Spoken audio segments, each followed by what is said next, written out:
It's Kisos!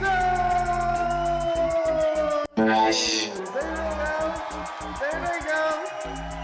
Woo! There they go. You get the last letter of my last name. You have to figure out the rest on your own. Oh yeah. Wait, can you see it? Oh, I guess you can. No. It's just the last letter. That's fine. I'm just teasing. It's fine. Okay. Don't you worry. Don't you worry. I'll try not to. That's all I've been doing. Join us in following Kisos. I think I do. I do follow Kisos. Yeah, you rated me. That's how we met, like 2 weeks ago or something. Right, exactly. Jeez Louises. Earlier today, y'all, you were, I was about to say your name, and I'm like, do they know your name here? Yeah, they know my name is Mike. Okay. I was like, earlier today, Mike was like, oh, I'm sending you an email. And I was like, I don't see it. Did you send it to the right one? And then he responded to the email he had already sent me. And both of us had just not even realized that we had already emailed each other. It was, I think we're on the same wavelength. I'm glad because his name is Mike. You shut up, Gene. I'm a fan of Z names. Me too.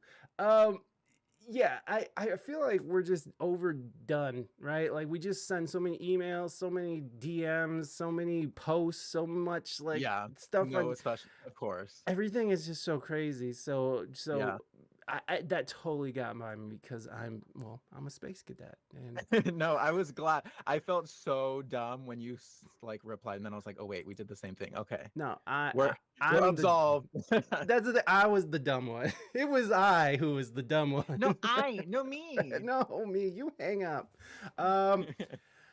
Anyways, yeah, it's all good. We figured it out. We have it set up. We're here now. We're making it happen. Everything is beautiful. Let me turn off these alerts so we're not interrupted by my ridiculous alerts.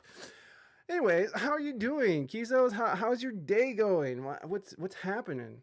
It's good. I feel like I am just getting through this very long stretch of releasing music. So I released an EP a couple months ago, and then I did a collab with a friend, released a lyric video, released an official video, did a remix that came out last week, and had a live show, 2 live shows in that span of time. So I feel like I'm finally getting back to just understanding how to live again. And then also have been very occupied with world events. So right when you're like, okay, my little life is in your control, it's like, well, there's other shit going on now too to talk about. So yeah, it's been a lot. I'm glad that at least it's not everything at once. At least I'm through something and past something, and I can just work on new music and relax in that side of it. Well, it always feels good to finish projects. Mm-hmm. You know, but then best, projects are never really finished. It's okay, everything's out, right? But now promote it right. As you're working on the new stuff. But it is nice to have this chunk is done, this chunk is done. Right. I mean, you got a beautiful video, you got great music out. So Robbie, thank you for the lurk, and I will hit you up, Robbie. Thank you very much, buddy.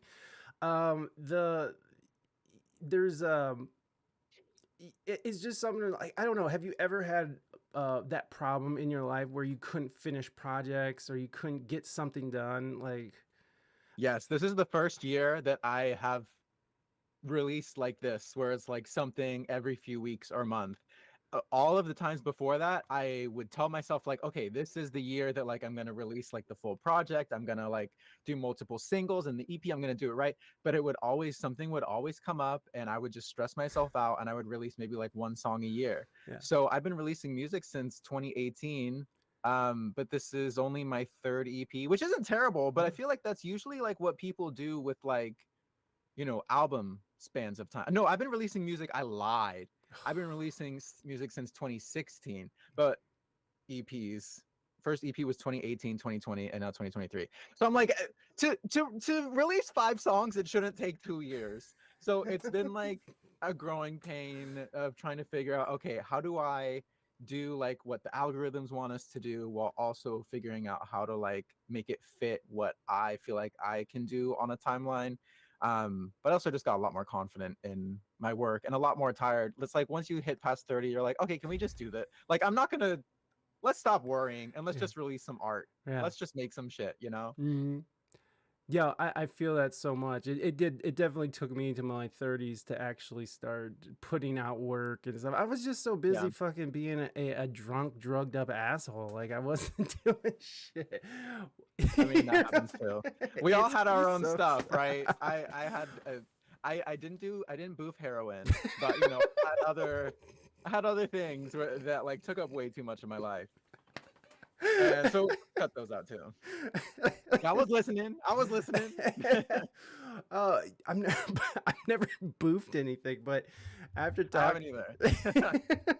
but I I'm, swear. I'm not gonna lie, I kind of want to try it now because, Heroin or just anything. well, just some. If I'm gonna do, okay, so I don't do like hard drugs anymore, but Yeah. I kind of want to start doing it again. Not that I want to Just get a little crumb. yeah, just like once because I feel like because I was sober for like 7 straight years and Mm, just recently I started like incorporating alcohol back into just mm, social situations, but like maybe once or twice a year. mm. And I was thinking, it's like, man, if I ever like was drunk and I wanted to do cocaine or something, I might do a little cocaine. I don't know. I'd be scared just because I'm like, I always feel like my heart will probably pop out of my chest if I try anything other than like weed. Because I'm like, I feel like a hummingbird of a person. So I'm always very like Yeah, already like that. yeah. So So I'm like, let me get weed instead. no, Let's that's do great. that. That's absolutely great. I think that that's probably the best way to be. Um, but you know, if I was drunk and there was some cocaine from me, I might boof it. I don't know. You know, I mean, I'm you 40 never years know. old, man. I'm ready. I'm halfway there. I'm halfway to the fucking end goal. So what I got to lose? That's what you should make like your last meal, you know, or like when you're on your quote unquote deathbed or in the hospital. I'm sure it'll all be legal by then anyway, Yeah, you know. honestly, I have Take thought of me that. out with the booth, But nurse. yo, that I've thought of that before. Have you ever seen that movie Little Miss Sunshine? Yes, but it's been a while. Yeah, well, okay, so like the grandpa is like this old retired guy, and Yeah. he's just he's doing heroin, and he's like, I'm in my 70s, I He don't was doing care. heroin? I don't remember that Yeah, part. he actually ends up dying from a heroin overdose, and that's Oh why they have to God. break Okay. his dead body out of the hospital. It's okay. I'm spoiler. It's been out for fucking like 15 years, people. I don't Yeah, care no, about literally. spoilers. Probably longer. Yeah, I'm I would fucking look it old. up, but Yeah, I was like it's, about to reach my phone. Anyway. I We gotta don't. We'll know. look it up later. We'll look it up later. Yeah. Just starts watching the movie. Yeah, we'll just watch the movie now. Random cocaine just laying around. That's right, Gene. No, well, I do end up in weird situations where like cocaine is around, so like it's not like it would be out of, you know, so out of Right. it wouldn't Realm of be possibility. it would be a possibility even though I don't associate around that anymore. I still and I'm a musician. So, like I end up in I heard that's situations popular with musicians. musicians love the cocaine. But yeah, it's just Ohio. Oh yeah, you don't want Ohio cocaine either. But Yeah, the Midwest anyways, stuff. I did think about doing that. Like maybe on my deathbed, or if I have cancer or something, and I know I'm gonna die. Mm, I'm just gonna go back on drugs, like heavily, stay drugged. Like who gives a fuck? I'm on my way yeah. out. You might find a Enjoy. new treatment. Exactly. Maybe You never fentanyl know. cures cancer. I don't know. We gotta you gotta play to win. You gotta play to win. Exactly. I mean, you might as well try it. No, so now I know you're being a little protective there, but you've only messed with like marijuana and alcohol, I assume. Let me think. So I have a friend. So yeah, let's start from the not real beginning. I'm being Okay, dramatic. great. But yeah, so I was always like a goody two shoes growing up. Like I didn't even like cuss, which Mm. is funny because I didn't like grow up religious or anything. I don't know. I think I was just I don't know. It's funny because I'm at the same time very much a rule follower, but also like I love shoplifting. Don't tell anyone. So, you know, I like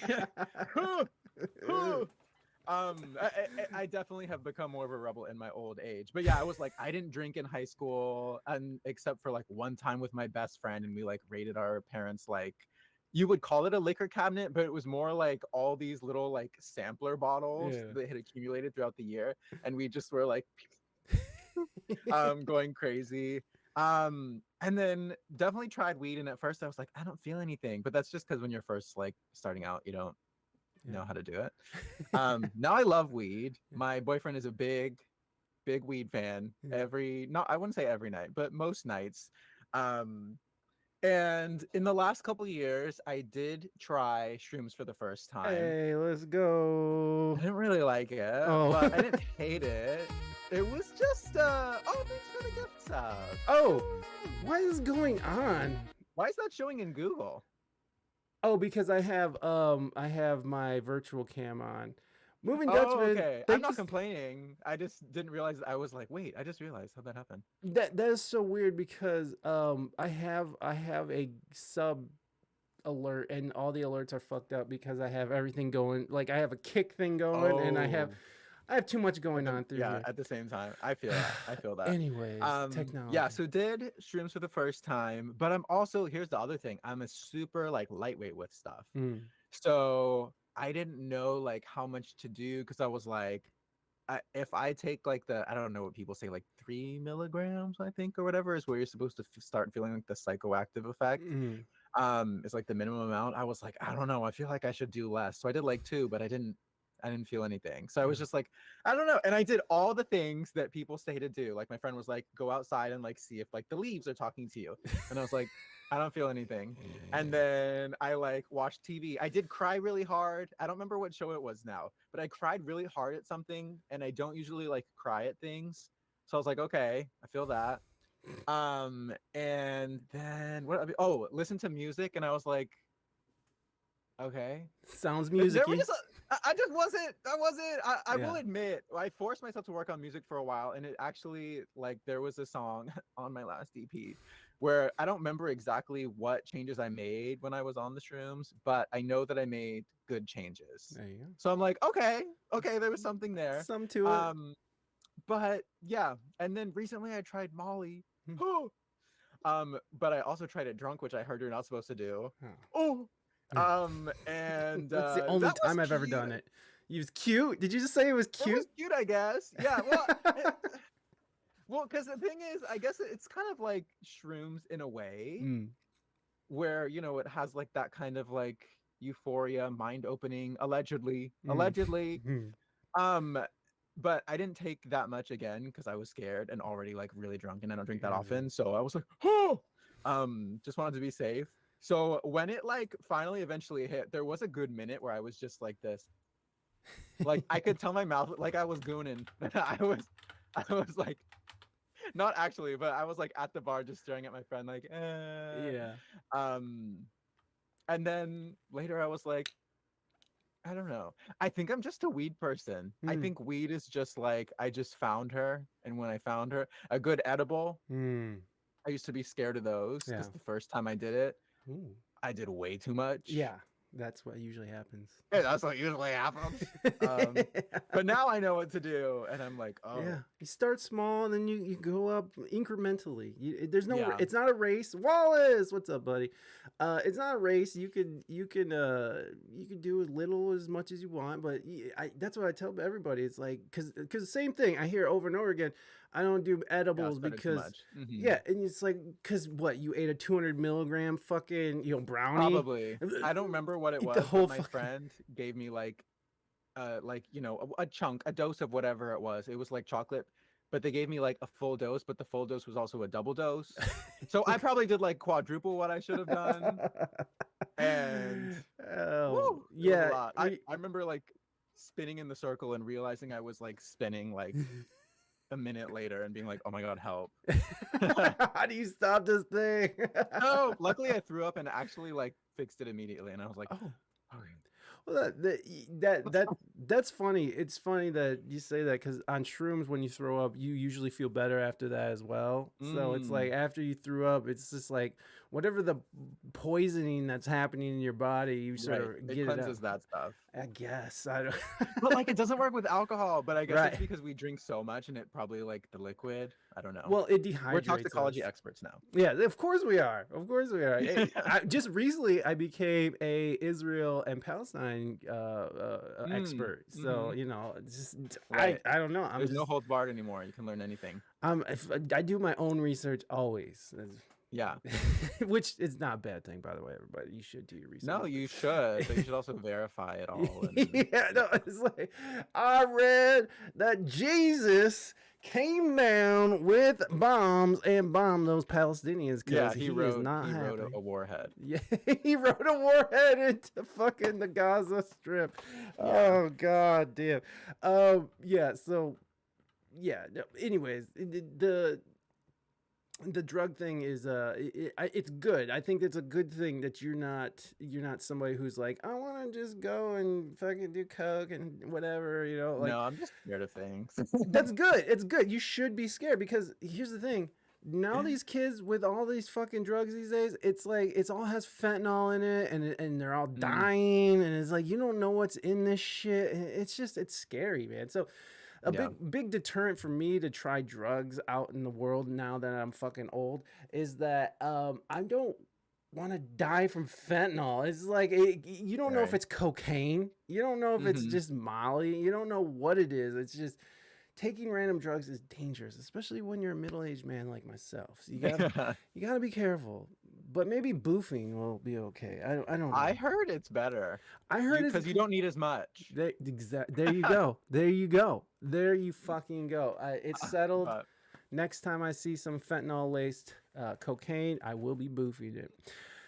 Anyways, I think the other thing that protected me in my like younger years was that I was just like, I just have enough money for like rent and food. So like I don't have enough to like get addicted to like get to that point.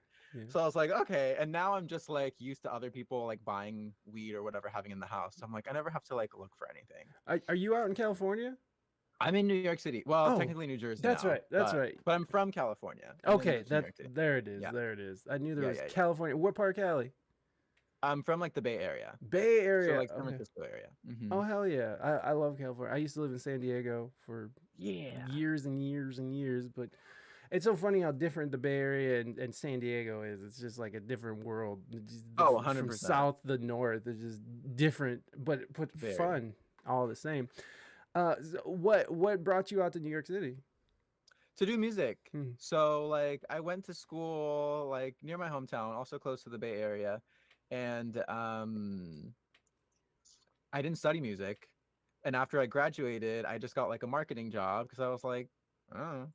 And then after doing that for a year and waking up like I would wake up so stressed because I worked for like a tech startup was my first job out of college, which sounds exciting, but the startups like that are startups, they're not exciting because you're getting paid like $15 an hour and your rent is like, I don't know, $1,000 a month per person sharing a place.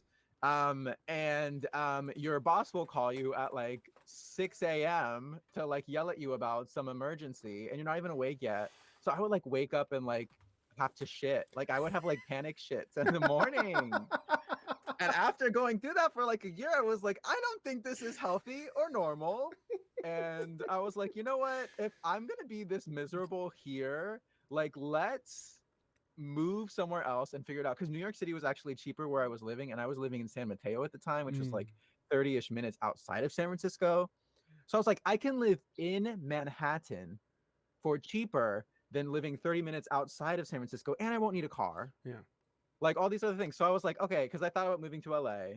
And I was like, I don't really want to live in LA. It's just not, I enjoy visiting LA, but I don't want to live there. Yeah. And then I moved to New York City and forced my way into the music business and slowly figured out how to be a musician. And luckily I also moved with like roommates. So that made it easier too, to like find a place and rely on each other.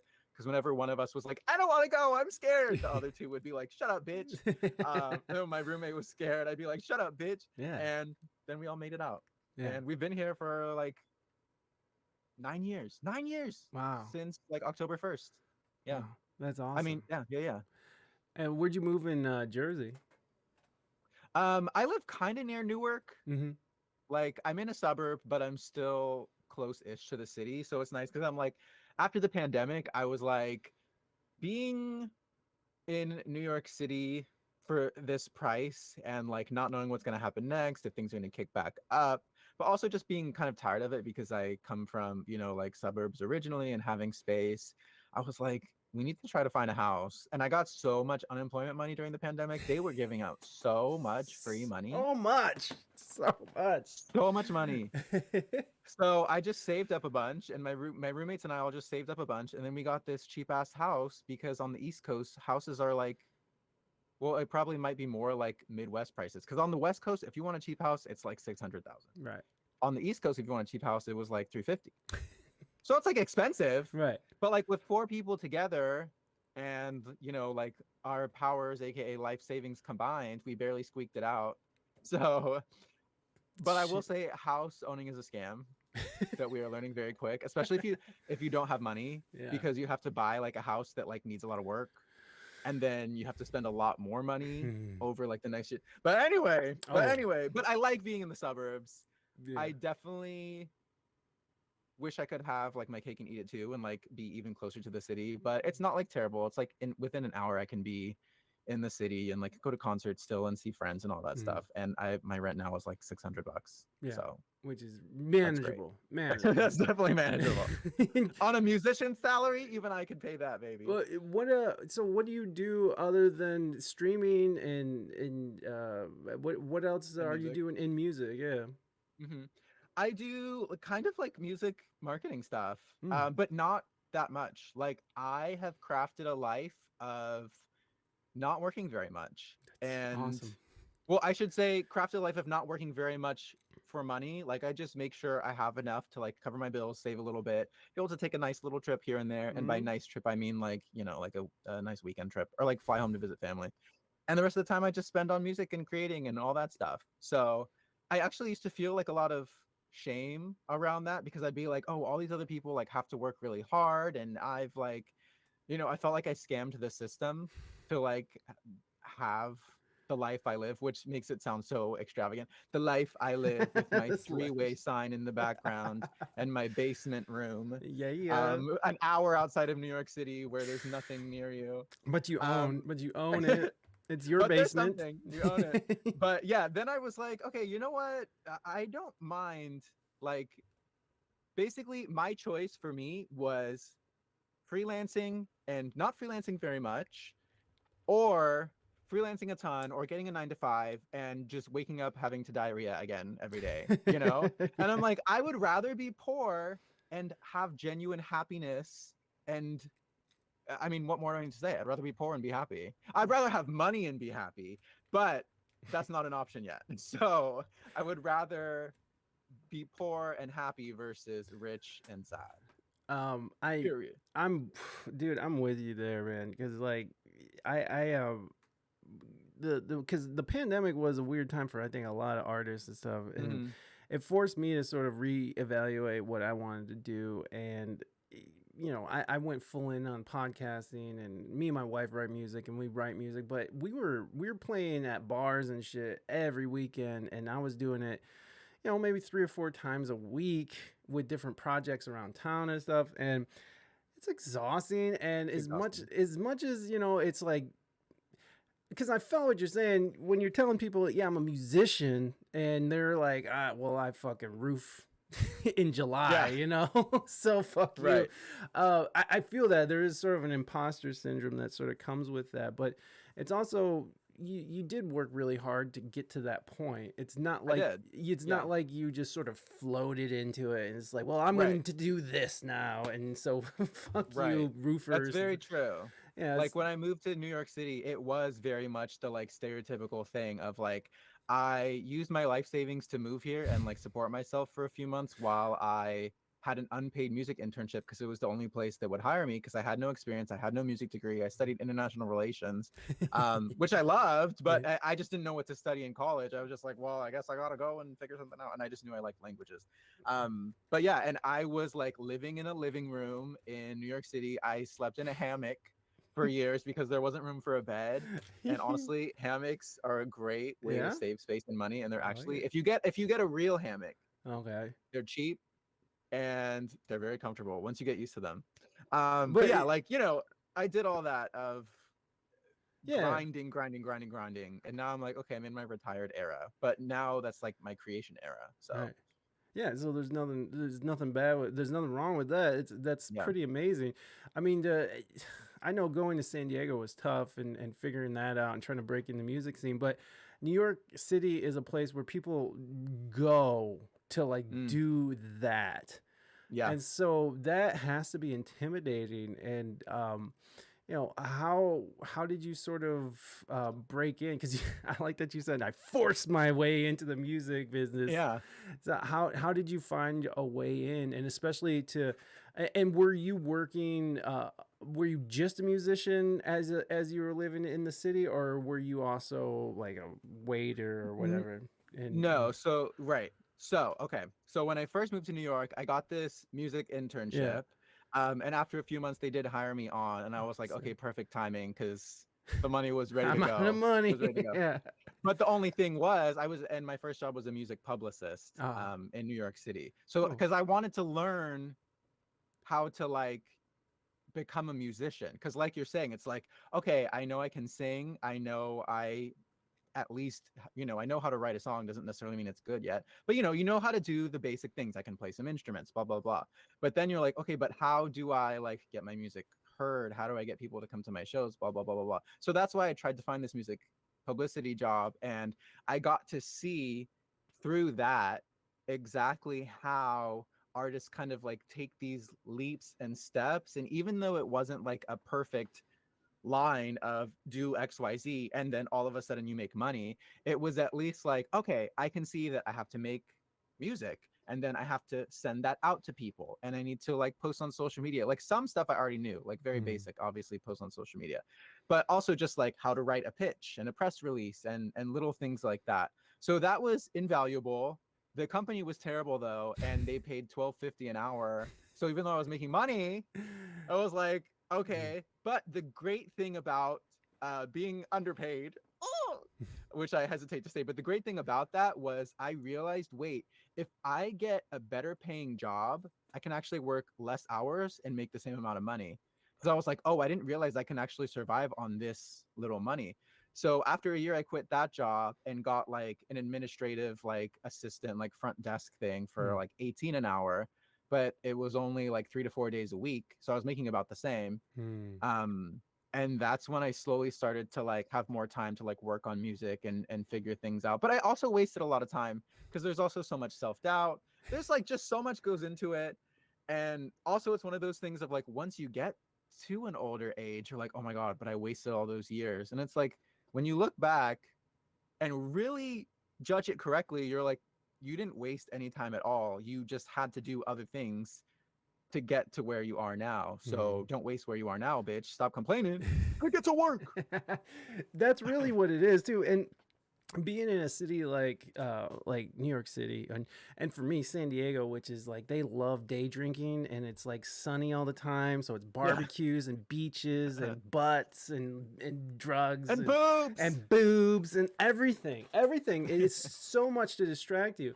And so I can only imagine a place like New York City where it's just an Mm, endless maze of distractions, yeah, like going out, you know, for sure. fucking bottomless mimosas on Sunday morning and shit, you know, like the whole fucking thing, going out and 100%. spending all your money on booze or getting pre-gaming because you're too poor to spend all their money at the bar, Very that. the whole fucking thing, right? So it's like you're also trying to become like a human, you're also trying to work on your career, and you're also there's all these Trying to roadblocks that live you are too. putting. What? You're trying to like live and experience the new things too. Exactly, Like you don't want to exactly. just like be cooped up in your room when you're, now across the world basically Right, in a new right. place. You gotta experience it, but it's very easy to sort of lose perspective and lose control of what, you know, are we having fun with all these experiences, are we actually concentrating enough on our Right. career. And for me it was I was just drinking and fucking ruining people's sets because I was so drunk and fucked up, you know, like they would hire me to Yeah. play music and I'd just be like because I'm fucked because I'm an idiot when I'm wasted. So, yeah, my career actually didn't start until I stopped drinking, and Mm, so it was very interesting to see what happened there. But mm.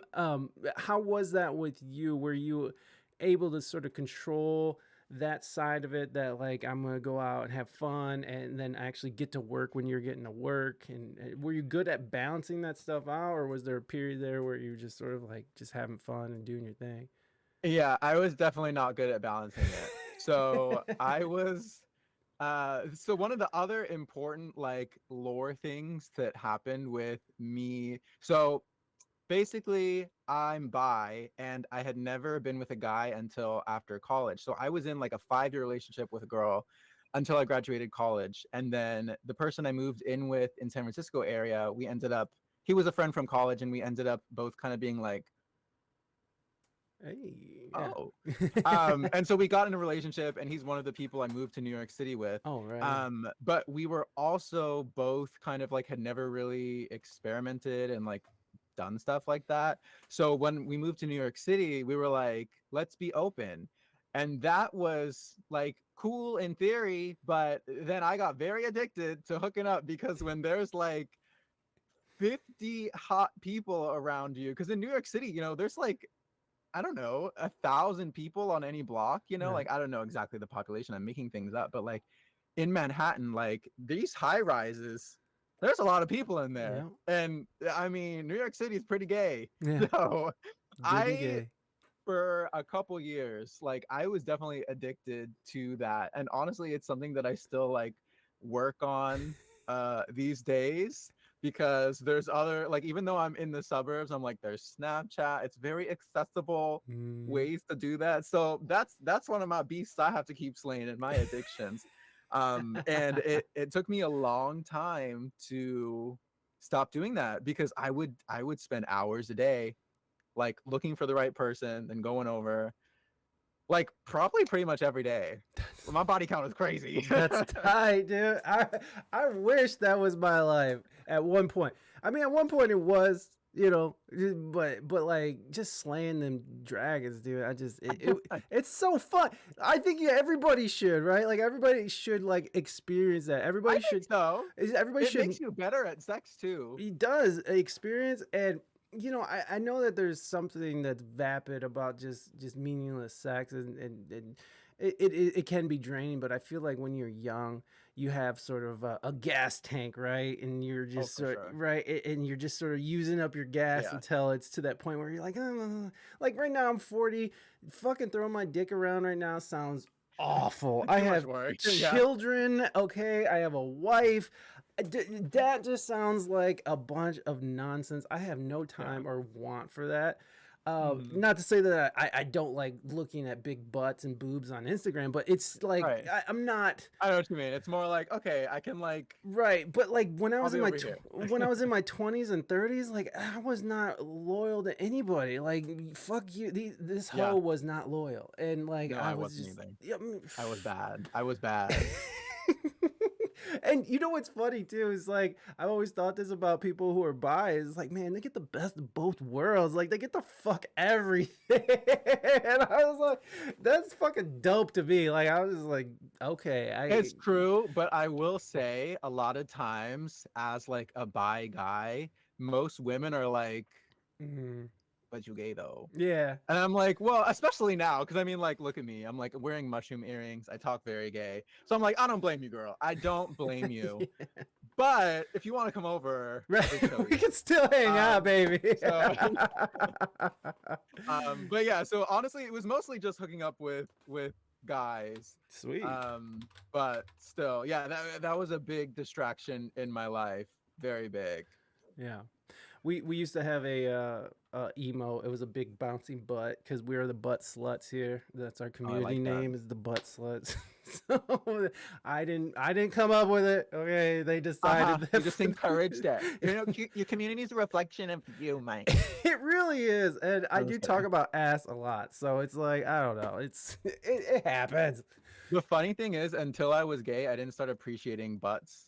And then now I appreciate them on everyone. Before I was like, I don't understand. Like, it's a butt. Yeah, the poop comes out And there. then now I'm like, I don't even think it was that. I was just like, I just don't get it. Like, it's just like a lump. But I mean, I guess people could say that about boobs. And I'm Yeah. like, Yeah. where the boobs at? I mean, where the boobs at? No, yeah, I kind of feel that too at some point. But But like, now I'm like, on Right, butt. Okay, anyway. but like, and here's the thing: like, I can look at a dude's butt and be like, "That's a solid ass," right? Like, there's Solid no, ass. it's like, I think as the culture and society has sort of embraced thighs and butts now, because it was like the Paris Hilton and For sure. the stick Which I was figures. also not into. I mean, Yeah, not trying to body shame anyone, but no, I will body shame the trends. I will body shame what people tell you're supposed to look like. Because I'm like, the interesting thing too is like I find myself attracted to like different types. Like basically, if when I'm attracted to women, like it's someone who has a little more meat on them. When I'm attracted to guy, it doesn't really matter. Like I'm not going to be against anyone, but I would say like I am not attracted to like a very slim woman. Whereas with a guy, I don't care. But I'm like, I like a woman with a little meat. me I too. want no stomach. Cushion for the pushing, baby. I want some cushion. Yeah, no, it's just preference, man. It's so weird too, like how preference has become almost a form of bigotry. Especially in the Q plus community, where it's like. If and especially, I guess it starts getting weird when you start talking about the trans community, right? Because it's like if you because there's what is it? There's this adage, I guess, where it's like if you like someone and then you find out that their sex isn't what they're presenting, then you're the bigot. And it's like, well, it's hard to get on board with that because it's like, look, I don't like dicks. Like, sorry, you have a dick, and I appreciate that you're a woman, and go queen and all that shit. But it's like I don't like dicks, so sorry. Like, we can be friends and stuff. Right. But that's I think, please. I was just gonna say, I think there's a lot of there. Obviously, it's a very complex discussion in every way. I would say I think there's a lot of people who kind of just want to, as we know, like dunk on each other and like try to be a bigger person by like complaining about other people. Or like, like people want to police each other. That's really what it is. And be like, okay. But I do think, we all have a responsibility to kind of take down whatever, like examine if our preferences are preferences or if they are biases. I think they can be preferences. I think they can be biases. I myself for a while only wanted to, if I was going to be interested in a guy, I wanted them to be more like masculine. And eventually I was like, now why is that? And I started dating my current boyfriend, who's not masculine, but he has like quote unquote like gay voice and is a little more like, flitty fairy icon. And at first, like just upon meeting him, I was like, oh, he has like gay voice. I don't know about that. And I was like, later on, I was like, but if it was the best first date I ever had, is that really like what's my real issue? And then I started taking these things down, and as I started examining these things, now I don't like have an issue with that. I used to definitely not be as attracted to heavier people, and now I'm like, I can see like a pretty heavy person and be like, if you're hot, you're hot. Like the weight doesn't turn me off. Sometimes sometimes it's a turn on too. And I'm talking about like heavy. So, he's like a Lizzo styly, baby. I didn't realize it was going to turn into a sex thing, but I think it's very nice to talk about. It doesn't get a lot of space sometimes. But yeah, so that's what I think is like making sure that we're really like examining these things and being like, okay, am I unattracted to this person because of who they are? And I'm also not going to pretend like personality, like, oh, just personality is enough to like make you fall in love with a person. It's not. But I think it can be a bigger part, and a lot of us don't realize that. And I think that's why a lot of people are single, is because they put these limits on who they might be attracted to. But also like sexuality exists for a reason. And if you really want someone with a vagina and someone doesn't have a vagina, that might be a deal breaker for you. If you want to have kids with someone and they can't have kids, that might be a deal breaker for you. So, I understand these other things where, you can't expect everyone to be pansexual, basically, because that's what that means. You can't expect everyone to be into everyone. Yeah. Yeah, no, it is complicated, and like it's just such a touchy subject. It's like walking Yeah. through landmines, right? Like you Yeah. just Most of the time, it's not even worth talking about. I'm just like, you know what? I feel like no, you know what, man? Like when I first started the podcast, and I would have black guests on, and it was the time of like Ferguson. BLM protest. Mm-hmm. Yeah, the beginning of it. So like this is back in Mm. 2014, right? So or Oh yeah, yeah, 15, like when Trayvon Martin and stuff was going yeah. on and Mm-hmm. stuff like that. And so, I would so it was a big topic, and I would have rappers on, and we'd talk about this stuff because it was something that was going on and everybody's sort of experiencing this, whether you're watching on TV or you're a black person getting shot, whatever it is, Mm-hmm. we're experiencing it. So we talked about it, and I talked to this one cat. He's like, man, I fucking hate talking about this shit, man. Like, it's not worth even talking about. There's just people that you're not going to change their mind about Yeah. shit. And it's fine. People can think how they want to think. It's not a big deal. And that really did sort of change the way I looked at it. Is like, these things get talked to death. And, like you said, people are just trying to dunk on motherfuckers. They're just trying to Yeah. make, Most people aren't even trying to like actually change anything. right. You know, they Right. just want to. Yeah, they just want to dunk, and it's like, okay, what I've tried to do, because I wouldn't say I was a full dunker in my life, but there's some times where I would just, if someone was disagreeing about something that I do think is like pretty clear cut to some degree, of just like, hey, I don't think that police should like shoot innocent people even if they like stole a burrito or Right. something, like but I don't remember what I was talking about. How did I get to that? Because we're talking about how some things aren't worth talking about, and that you're not gonna change Oh, people. oh yeah, and like people who don't actually want to like make a difference. Hmm. So, there are people that you can't have a conversation with. What I've started doing is like, if I notice that I'm talking to someone who like isn't gonna listen, then like I just won't talk to them. Like I stopped responding to like people on Twitter and stuff because those people just want to fight. Yeah. But at the same time, I do post on like other platforms, more on other platforms, because I also feel like my Twitter usually is like, most people feel exactly the same as me, whereas Instagram is a little more mixed.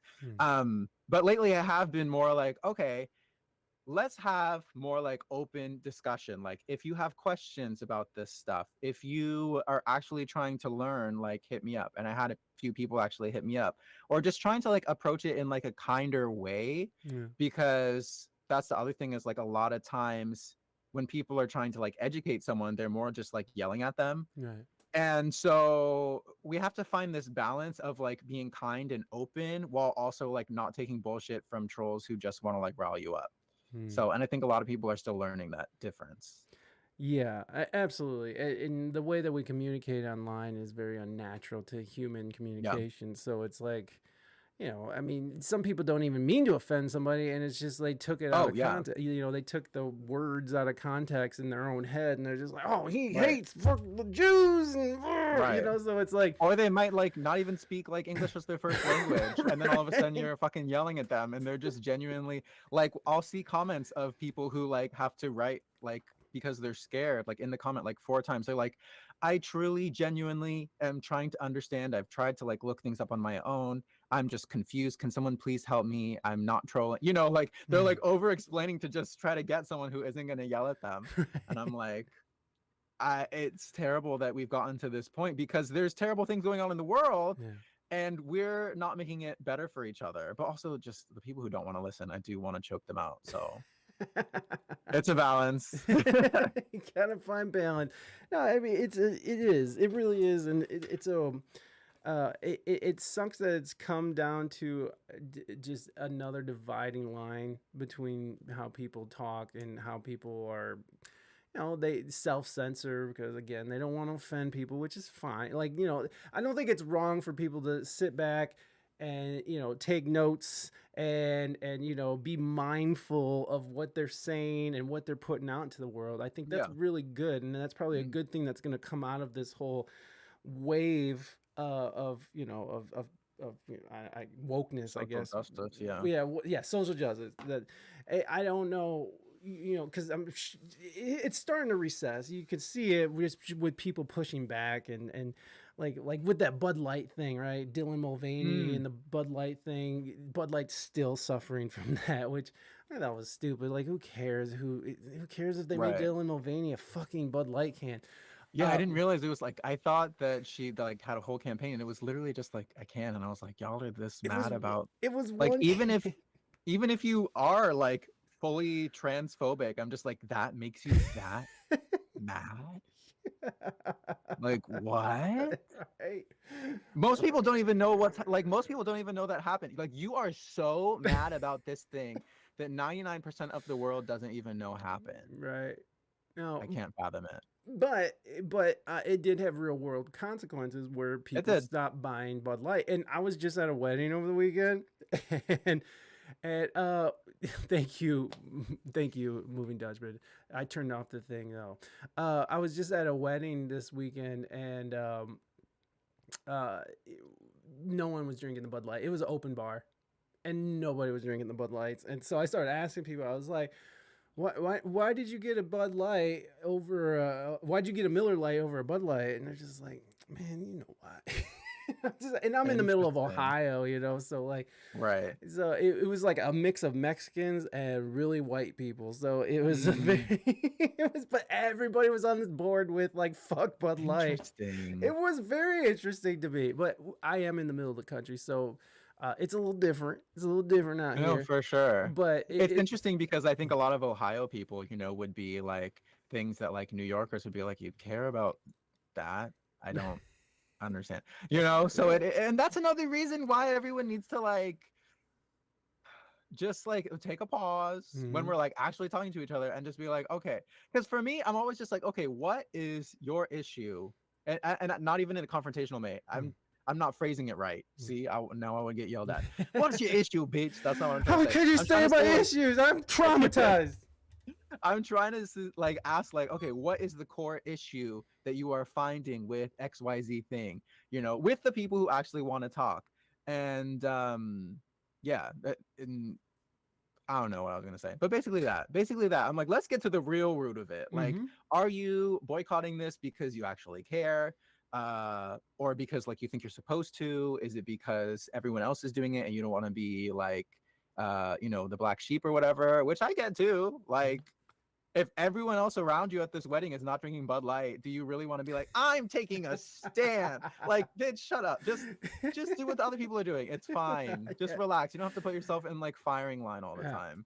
No, and I think that, and it wasn't the type of crowd that would have been like, if someone would have got a Bud Light, they would have been like, fucking traitor, get him out, fucking string him up. It wouldn't have been like that, but you could just, it was just really interesting to see that people were like, going with Miller Lite. Just because they made a can and it wasn't even a whole. Bud Light does suck. It does suck. So does Miller Lite. But like people are fighting over piss water. Like that's the worst part about this, is that they're fighting over piss water. And guess what? I bet the beer that you went to drink instead of Bud Light is probably owned by Anheuser-Busch anyways. So fuck you. 100%. That's the other funny thing, is like a lot of people, they just don't think far in advance. But a very important Budweiser thing. Why is okay, like I always think it's interesting that like Bud Light is so popular, because I'm like, isn't it a light beer? Like, isn't that the opposite of like what you should stand for as like a red-blooded American? Like, don't you want like full calorie beer? Like, why are you drinking Bud Light in the first place? Right? You should be drinking Budweiser, like the original, if anything. Right. You go with the OG shit, man. It's like, why are you smoking Marlboro Lights? You fucking Marlboro Reds. Yeah. Camel Wines. It's a little gay. It's a little fruity to smoke a Marlboro Light and drink a Bud Light. How'd you go? Except now they probably actually think that. Yeah. Well, yeah, exactly. It's like, I'm wondering. Maybe you could speak to this. Did Bud Light? Did people drink Bud Light in the gay community now because of that situation? I don't know if you go enough gay bars where the Bud Light's flowing.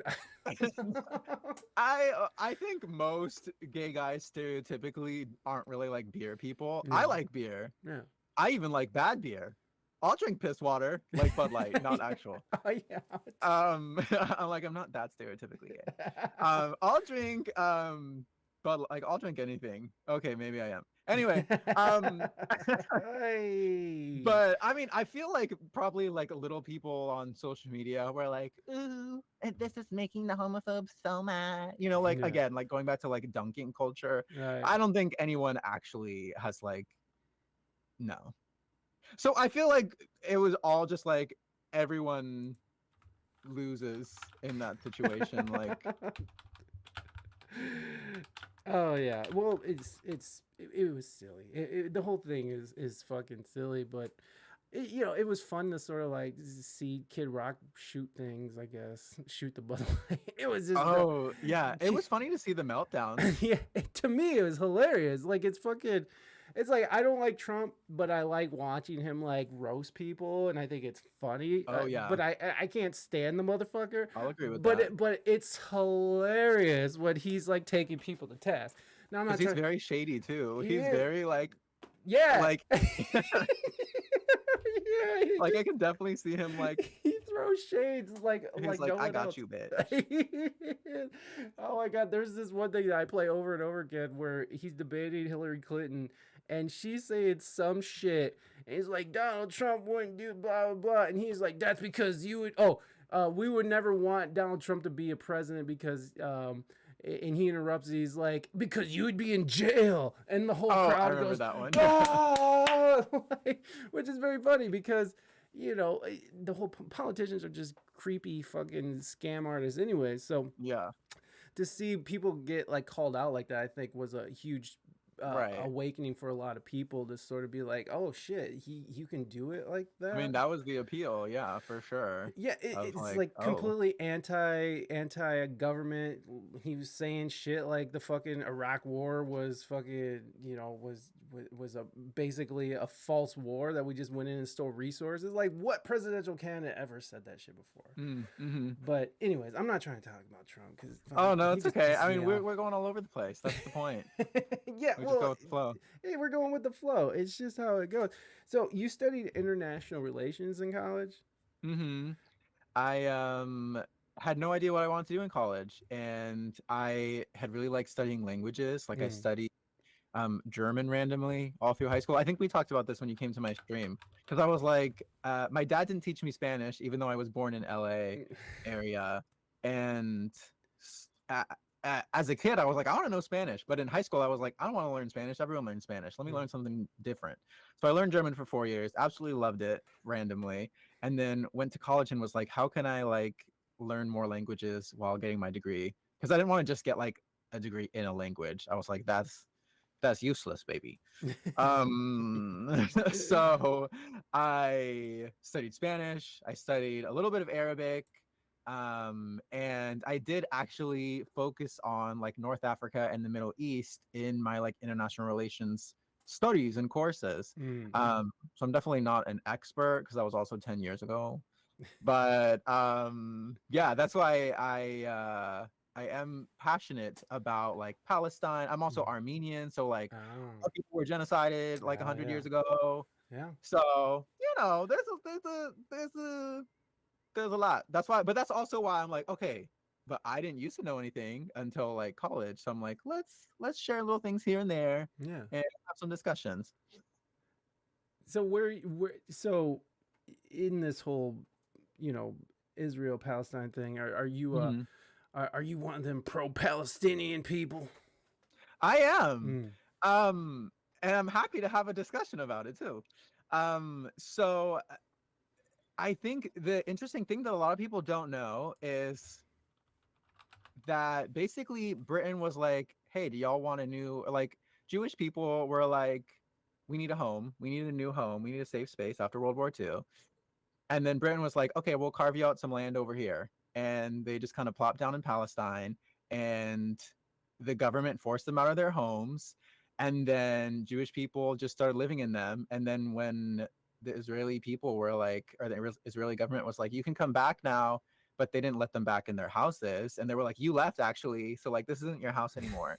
It was very finders keepers, except they literally like threatened people out. That's why a lot of people are scared of like the evacuations happening Mm. right now from like northern Gaza to southern Gaza, because they're like, well, are they even going to let people back in? Is there even going to be anything left? Mm. So I'll say like the very short version of why I support Palestine is, well, also I think it needs to be said in a different way of like supporting freedom of Palestinians, supporting their liberation. Like they don't have a government. They're not actually allowed to vote in any meaningful way.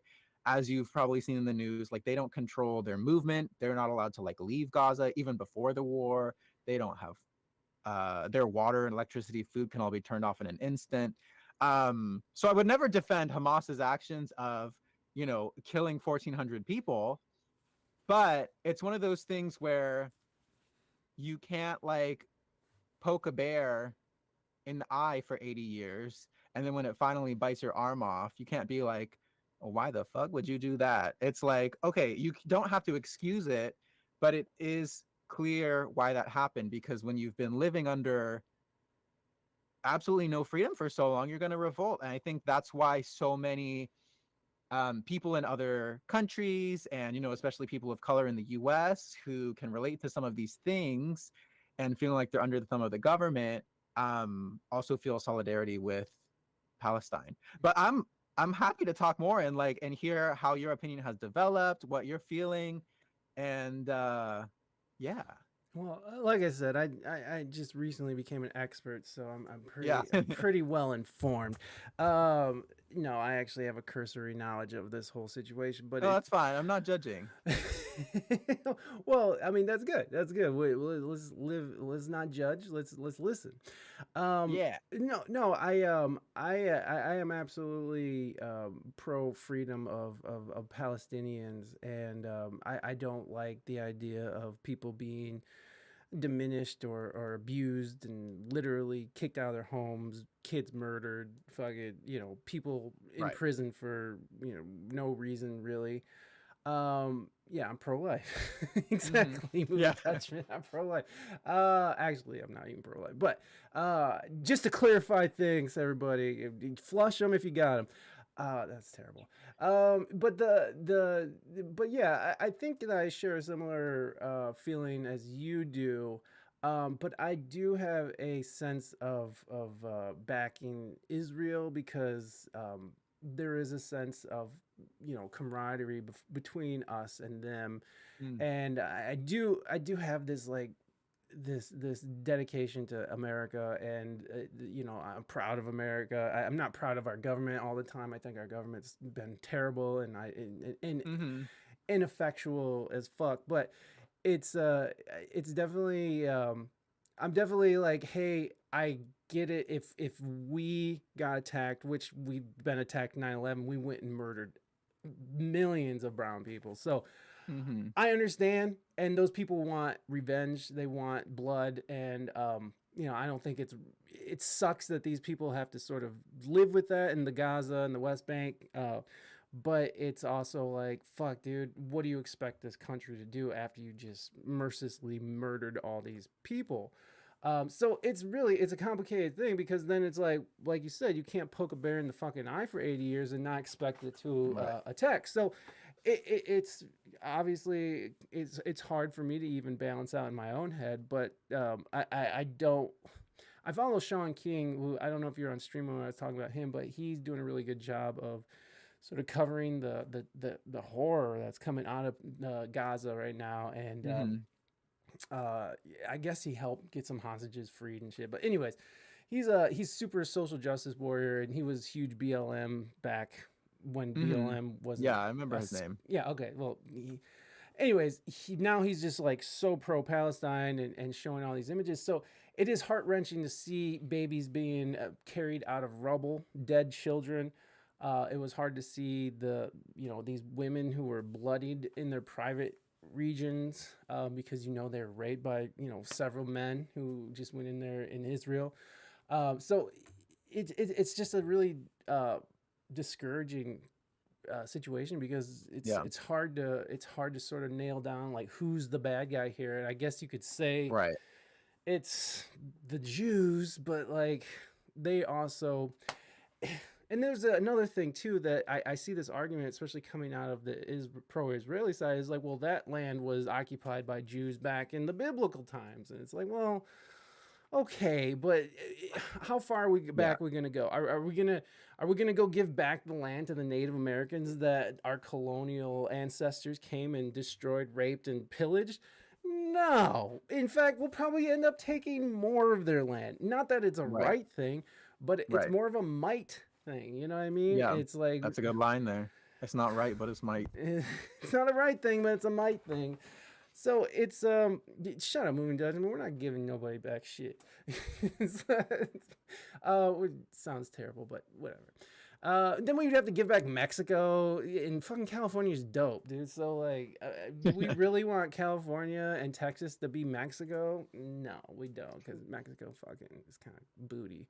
It's beautiful, Yeah, but I wish it was better. But me here's too. the other thing, Yeah, like, I guess it's interesting because the US also is like, I mean, I'm not necessarily an America hater. yeah, Um, I mean, I think there's beautiful things, even if it took horrific things to like be here. Like it is beautiful to live in such a diverse place, for example. But yeah, it's like the US has sponsored so much terror and thrown like we're actually the reason why there's so many like dictators and like terrible people in power across like Africa and the Middle East. Like we do these things with our own like warmongering interests in mind. It's not even ours, it's the politicians, you and know, at the end of corporate the day interests. Yeah. and the corporate interests Mhm. going back to basically biblical times. Not quite, but it Yeah. feels that way sometimes. It's like, damn, your company has been around for 400 years or something.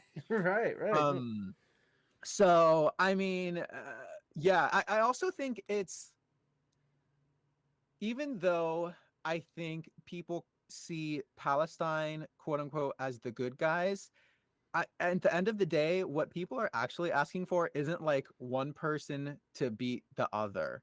What people are asking for is like, okay, Israel, stop bombing. Like, we get that you wanted revenge, but also like when does that revenge stop? You know, Mhm. like if you're claiming that you're going after Hamas, but you're attacking like people in the West Bank. Also, you know, if it's like almost 5,000, you know, Palestinians killed and I think like 14,000 injured at this point, Mhm. versus Israel hasn't really had any other casualties since that first day was, you know, Mm.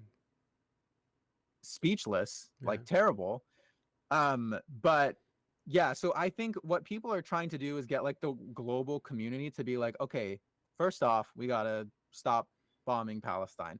Secondly, we have to find a path to giving Palestinians some of their land back because Israel, for a really long time, has also, well, I mean, basically since their inception, but even after their like current borders, they have still continually like taken more and more of the West Bank, for example. If you look at a map of the West Bank where the Palestinians are allowed to live, it's like these little crumbs that don't even attach to each other, because they don't want the threat of Palestinians like coming together and unifying and like getting any land back. So I think what the global community, at least the people who actually know what they're talking about, and that's not me talking to you, that's like me talking about the people who want to dunk don't Yeah. always know what they're talking about. Right. So what the people who actually are like, you know, supporting Palestine are more just supporting like give them, not they're not even asking for the whole country anymore. They're like just give them the places back. I think a lot of people are asking for like pre 1967 borders or something. So I think Mhm. it is maybe like Gaza and the West Bank, but like let it all connect again. Stop settling these areas. Obviously, stop shooting them. Let them have their own governments in the area because they have more kind of like talking heads. Like their politicians don't actually, like, Israel controls everything, so it Mhm. doesn't really matter who is in charge. So like things like that where they're just like, okay, we are not naive, we don't expect like miracles to happen. Like you said, like in the United States, it's not like all of a sudden the president's just going to be like, and now all of the indigenous people will get their land back. Right. Like that's just not realistic, to that degree at least. But yeah, so there, I think people are just advocating for people to also hold, if you're going to hold Hamas accountable, which doesn't uh necessarily speak for Palestine. I mean, they were elected, but it's more like, okay, can we also keep Israel accountable for all these things that they did and they've been doing for years? Yeah. So I think that's kind of a good middle ground where, it's like, okay, especially because, a lot of the people who support Israel are more on, I wouldn't even say the conservative side, but I would say kind of more like the due process, the like take them to court, like jail type of thing. Like, I don't know the words for that. So I feel like, if you believe in justice, then like, let's charge them with these crimes. Let's sanction, let's do whatever. Doesn't mean we have to like say, okay, everyone just free for all in Israel, like, but like we have to act like, and the UN too, like, it's not there's just the US, like the US is an important thing because we fund Israel so much. So that's why it kind of ties in, but also like the UN, like that's the other thing. I'm just like, I don't get why no one's doing anything. I Right. don't get it. And I do think it is a failure of the international community. And the thing is, the UN has been putting out research papers and stuff for a while now about the apartheid that's happening in the West Bank and Gaza. So the UN is very aware of this, and I think you're right that the international community turned a blind eye on all these encroachments, and that's internationally illegal to go and occupy occupied space for another country to go do that, right? Like Mexico can't just come to Texas and be like, you know what, fuck this, we own this a long time ago, so we're gonna own it again, and fuck you, and then start encroaching on other Texan spaces and stuff. We wouldn't deal with it, and it wouldn't be, and the international community would have our back too, because we'd be like, hey, listen, fuck you, you can't do that, and then we're going to war. Now everyone else is going to war. Palestine don't have that. And actually, this is a Al Jazeera map that's been making its rounds, that I thought was pretty interesting to sort of see. I don't know. Can you see that at all? Yeah. And I can't bring you up without doxing you, so I'm not going to bring your picture in here. That's okay. Just so you know, I could do it, but I don't want to. I trust it. So you can see here back in 1917, where, let me just share this with you so you can actually see what's going on too. I hope that don't fuck shit up.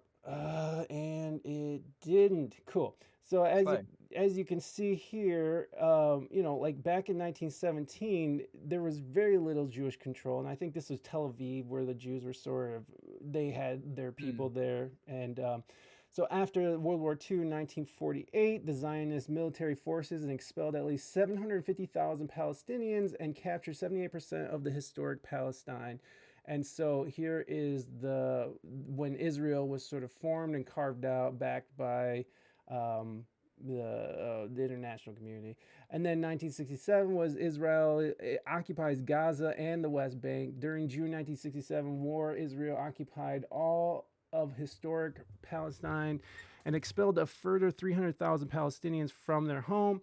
And then here's the Oslo Accord 95, and you can see now where you can see the settlements starting to sort of encroach now. You can see how 1967, solid green. 1995, it is starting to get sparse. So you can see how settlements are starting to push out and start sort of taking over these occupied lands. The occupied West Bank was divided into three areas: A, B, and C. A was Palestinian control, B was joint Israeli-Palestinian control, and C was Israeli control. So I guess this is what probably pretty current. Yeah, and then here's 2020, and this was a conceptual map, and this was supposed to be from Trump's deal that he made. U.S.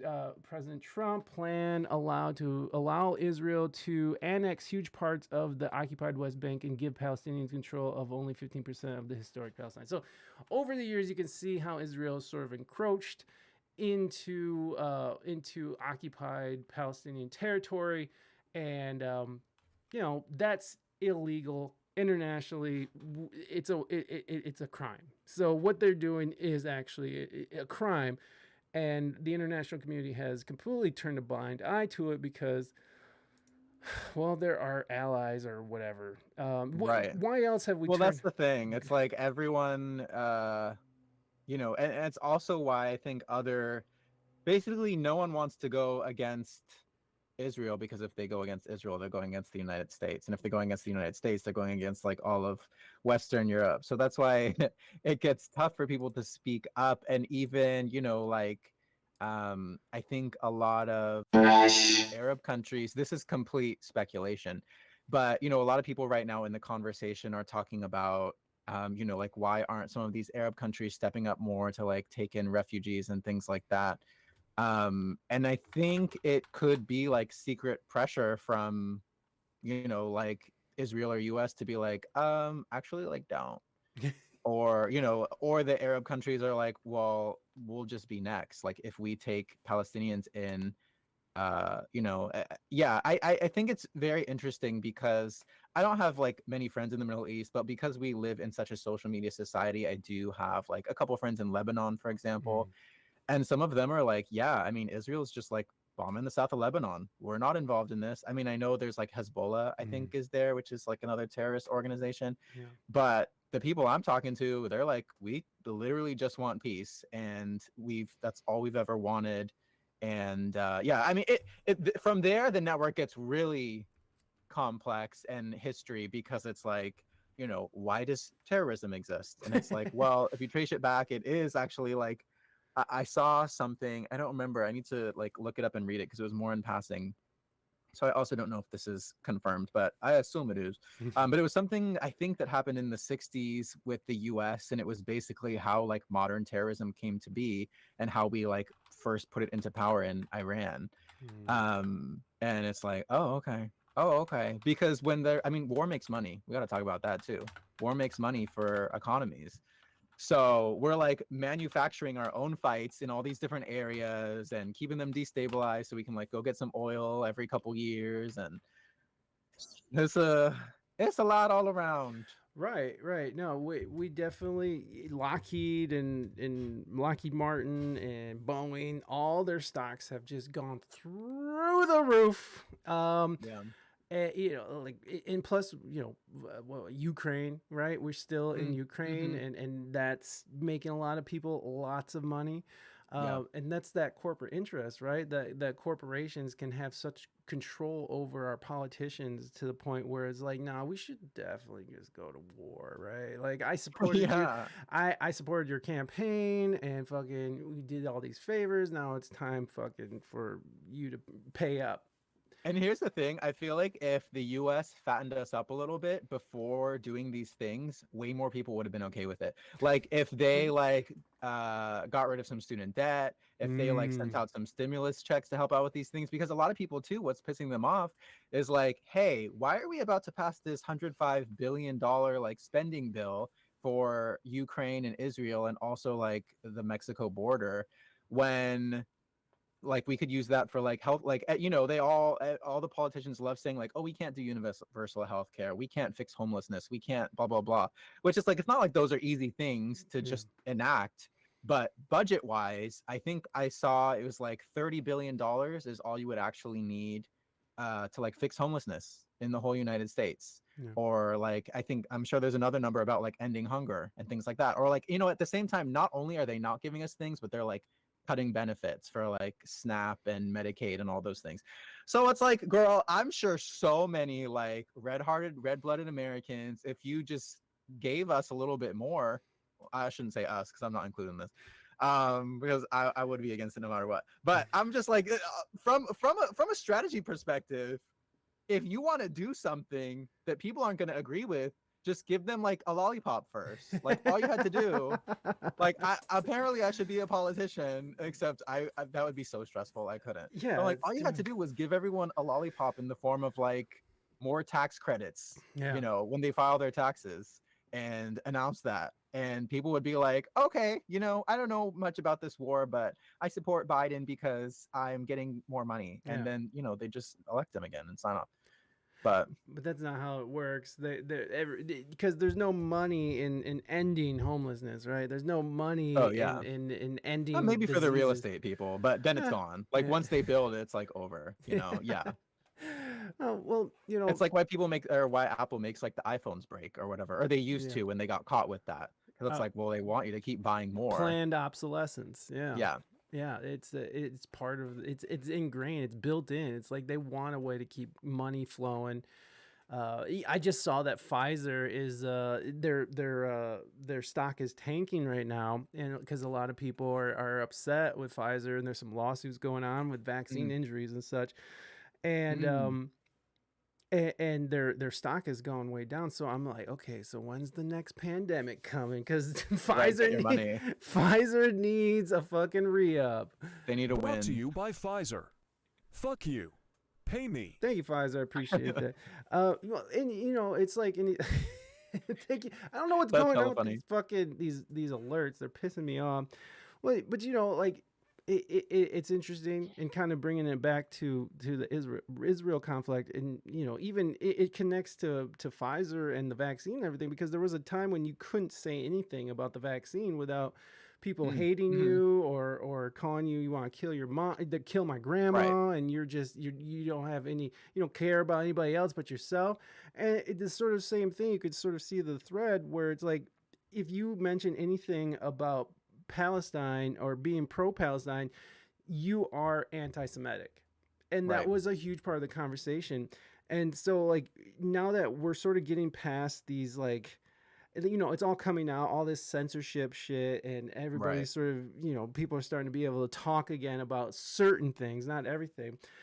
It's interesting to sort of see how this pro-Palestinian movement has sort of made its way into the mainstream, despite it being called anti-Semitic and all that thing.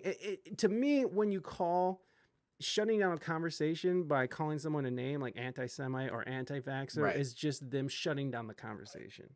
Right. And that's exactly what was going on. And so it's really interesting for me to see how big this whole pro-Palestine movement has gotten with this terrible Hamas attack.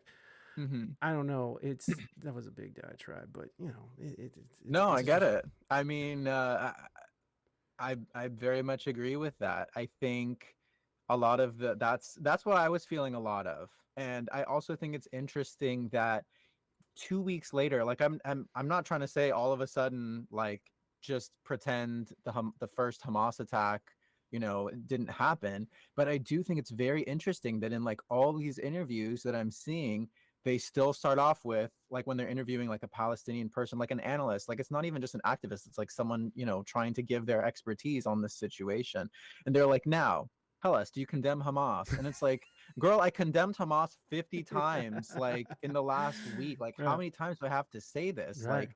Like, we need to keep up with what's happening now. Like, I think it's a distraction topic where, it's like, again, don't need to forget, but at the same time, we kind of have to, like, let's shut everything down first, and then we can, like, properly mourn and get through this. Because yeah, a lot of the media is still, and a lot of people, like you're saying, are still just trying to be like, bah, bah. Like, I noticed on, like, the times that I posted things that really weren't, um, they weren't that divisive. I was like, I dropped a remix recently, and I was like, you know what? I want to, like, send the streaming proceeds to, like, it's called the Palestinian Children's Relief Fund, Mm. and it's like one of the highest rated charities in Palestine in the Middle East. So, it's not like money's going to anything else. We know exactly where it's going. And just within that, like, post where I was kind of talking about that, um, I was also like, and I just want people to think about, like, why do you trust BBC but not Al Jazeera? Why do you trust this place and not this place? Like, why do you wait until the BBC also agrees? Like, why do you need their verification? And someone, basically all these things I've posted, and different people, like, will always nitpick, and I'll come back very kindly, thoughtfully be like, or someone will be like, actually that thing didn't happen. And I'm like, oh, well, actually now I'm seeing that, it's kind of inconclusive. But here's, like, the links I found. Do you have proof, like, genuinely asking again, of, like, your side of the story? And they always just, like, leave it on red, or Yeah. just, like it and disappear. So I'm like, okay, we need to have real like, someone who doesn't want to have a real conversation, I'm like, unfollowed and blocked. If you disagree, that's fine, because Right. I am still happy to have a conversation. But if you don't even want to have a conversation, that's when I'm like, okay, get out of my face, bitch. Yeah. Yeah, absolutely. It's like fucking. At this point, I'm not interested in talking to people who have a very one-minded, one-sided way of Yeah. thinking. It's like it's gonna be a waste of time, and I'm not interested. Those people tend to be boring, anyways, right? Like they only have Yeah, it's one. true. It's like you're not thinking. You probably don't think in your real life. You've No. never like analyzed yourself. You've never done any personal growth. Fucking sheep. Like you just Yeah. whatever you're told is that's what you're gonna spit back out, and it's like Yeah. okay, well, congratulations on that. Yeah, you memorize your talking points. Hooray. Congratulations, fuckface. We should talk about. I know you got to get going here soon, so we should talk about some music, your music, and fucking please tell us. I know you just released a pretty awesome video, and then and you said you just released an EP. Tell us about this. Yeah. This 3-year EP. Yeah, I mean, it shouldn't have been a 3-year EP. It don't That also matter. makes You can't rush creativity. That's my wife. She says that all the time to her students. She's like, you can't rush creativity. I mean, I agree, but it was more like, oh, let me release this song and then like not work on anything for a while. It wasn't like I was actively planning. I'm like, don't listen to this song thinking I'm like fine tuning shit for 3 years. It was more like 6 months when I finally got started, or like 5 when I finally was like, you know what, bitch, stop being like scared of not being good enough and just do it. But the EP is called Autophagia because I love a fancy complex name. But it basically means to eat yourself alive. Wow. It's like it's a fancy word for self-cannibalism. Wow. Because I wrote a lot of this like during the pandemic, and I feel like a lot of us were just stuck at home. We're stressed out. We can't see our family. There's protests in the street. People are dying from not just vaccines, but like police violence. And Trump is president. There was a lot. There was a lot going, mass shootings, like Right. so, and then like stuff at the board. I don't need to get into all of that, but it was just like your mind is absolutely frazzled, and on top of that, you're just like trying to work, trying to feed yourself, trying to stay sane. You're hating yourself because it's just a stressful time and you can't sleep, and then you're in a bad mood. Anyway, so that's why I just feel like we can all kind of relate to that eating yourself alive, even separate from the pandemic, of just like being so harsh on yourself for no reason and not giving yourself any grace or kindness. So this EP is really just kind of like a diary of like my mental health from kind of the beginning of the pandemic, and just kind of questioning if I'll ever find happiness, and missing people and wondering like who will ever see again, and things like that. And slowly through to eventually this happy finale where it's still real, because I'm never going to be like everything is great, my life is amazing, the world is perfect. Yeah. But it's something of like, okay, I lost sight of who I was for a while. Now I'm refining my strength and my confidence and understanding like what I bring to the world. And even though it's really cheesy, just like realizing like all our purposes is to just like be nice and like love each other and like not hurt each other. Like not beyond loving each other, just like not hurting each other. Yeah. So that was basically that, and it was the first time I had ever released a happy song. It's my first EP. No, that's a lie. It's my first EP in a while though, since my very first one that I did like almost all myself, because I had lost confidence in my ability.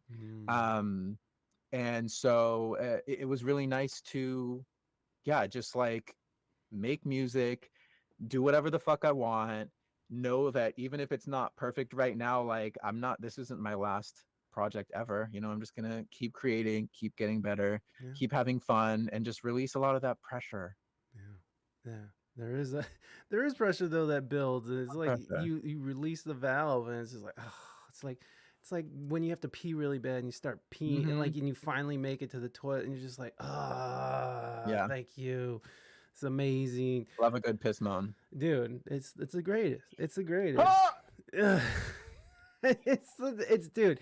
And my wife's been trying to get me to sit down and pee because because she doesn't like how P-Flex fly around and stuff. And I'm just like, just clean the bathroom more. I'm not sitting down and peeing. All right. It's one of the benefits of having a wiener, and like, I'm going to use it. Like, I'm sorry, but like, just because you have to sit to pee doesn't mean that I'm going to do it. Now, Where I like taking advantage of that is like on a road trip in like a water bottle or something, but that's different. Yes, though, right? Like, but it's amazing though. Or Like the side of the road. right, and women, and God bless them, they have their own struggles, right? But like, this is one of those things that we get to just do. It's just how it is. This is what life gave the world. We should check out one of these videos. What should we check out? I know 6 Feet Under. I really, that's the new one. Yeah, should we check that one out? Yeah, let's do it. All right, that's sweet. that's like the finale of like the happy thing, and I filmed that with music streamers CA and LA. Love them. And they're amazing. We only had like 4 hours to do it. Wow. And you guys got that done in 4 hours? We did the whole thing in 4 hours. Dude, that's awesome. Usually you want to stream. Usually you want to film for like, I don't know, at least like 8 hours total, or like 4 hours a couple of times. So it was a lot. We didn't have any like props going into this. Like and I'm not from LA. I just flew out there for one of their shows and another show. And one of my friends, the one who happens to be operating the fog machine, so you won't see him, but you'll see the fog. His like business where he used to work, they were going out of business, and we just got all these like props and shit. So everything just came together to be able to like shoot this video in like 4 hours and have all these props, and it was really cute and wholesome. And yeah, I love that. I forgot to ask you, how involved in the production of the music are you involved in? Oh, I do it all. So that's awesome. Except for the first track on this EP, I did everything: production, mixing, mastering. Wow. Yeah. Wow. It's a lot. I took some courses at the beginning of last year to help me get like confident again. And also just like learn formally, because I was completely self-taught before that in like the production world. So it helped a lot. And listening to the music now, I'm like very proud of it, but I'm also like, I would have done this different. I would have done this different already, you know? Dude. And like same with the video, I'm like, oh, I Every wish I had more time, because we could have like reshot this or that or whatever. But at the end, it's just nice to create, you know? And like I said, I know that it's just the beginning, so to speak, even though I'm like 7 years in. But, you know, there's always more. There's always more to do. So it's never like the end of the road. And that's why I'm not as precious and don't feel the pressure as much. Love that. Okay, well, let's check out 6 Feet Under. It's the latest video from our guest, Kisos. I dropped the links to, you can find his album on his link tree, right? You can find the album or the EP on the link tree. I dropped the link tree, so go check out the album. The video's there too. And the video's there too. And if you're listening on the audio, make sure you go in the show notes and support your boy here. Kisos, he got a lot of music, doing big things, and really happy to do it. Play my song. All right, we're playing the song. All right, guys, check it out. Kisos, 6 Feet Under. And I'm sorry, what was the name of the EP again? I have a hard time pronouncing it. Autophagia. I know it doesn't stick in your head. Autophagia. Yeah. Okay. I'll write it in the chat too, so you can see it. Perfect. All right, guys, let's check this out. And we're going to actually switch over to a different scene. And which I got to remember which one it is, because I'm fucking burnout. And boom. Oh my God. Damn it. All right, hold on, guys. We're not going to do it like that. We're going to get this video the way it's supposed to be. Now I got to edit the audio part. Edit this part out of me dicking around. Way to go. All right, cool. Let's check out the video, guys. We'll be RB.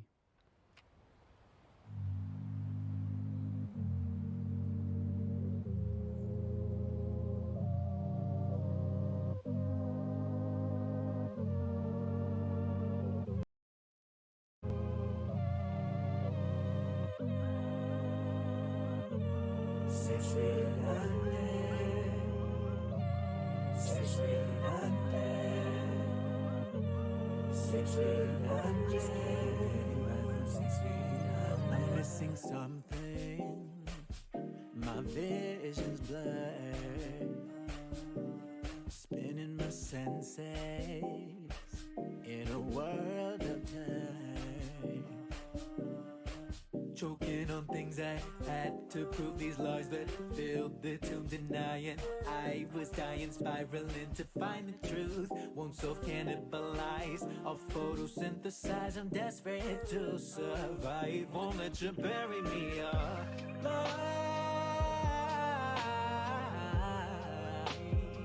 No longer feasting on my mind.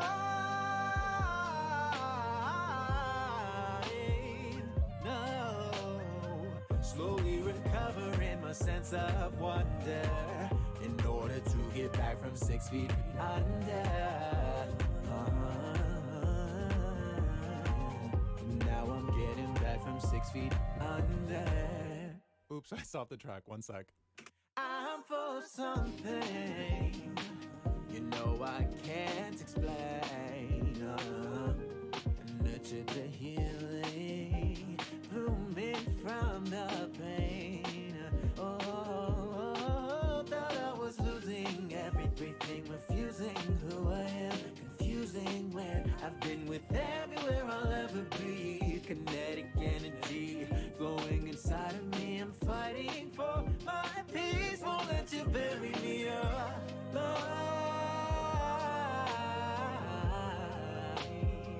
No longer feasting on my mind. Oh, slowly recovering my sense of wonder in order to get back from 6 feet under.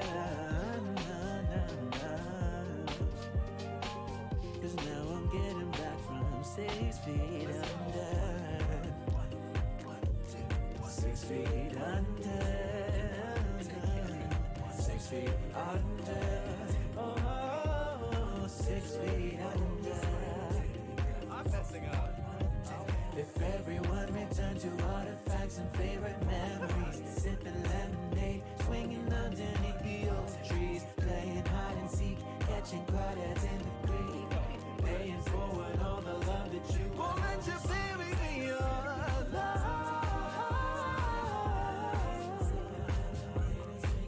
No longer feasting on my